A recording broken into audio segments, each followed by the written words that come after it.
আবার ছেলে মেয়ের কথাটা কইলেন। যেদিনকা বঙ্গবন্ধুরে মাইরা ফেলাইলো সেদিন কি ভাবলাম জানেন? কি?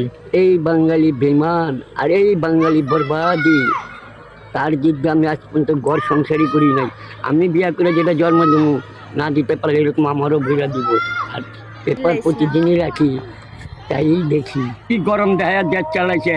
হ্যাঁ, এরশাদ, জিয়ায়, খালেদা, আল্লাহর মায়ের বড় মায়ের আজও পর্যন্ত সে সুস্থি হইতে পারে না। তাহলে এটাই বড় কিছু আফসোস নাকি? বড় নেই, ভালো লোকটারে খায়া ফেলাইলো। খাইছে যারা, এই নামটা কি এখন হেন বলা যাইব? এখন মা থাকতো পাট পাট করে কইতাম মারটা।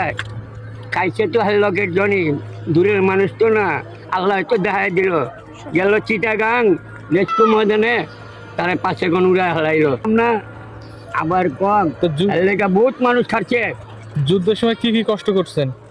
তেমন একটা কষ্ট পাই নাই, কষ্টের মধ্যে পাইছিলাম দুগা বাতের লেগা।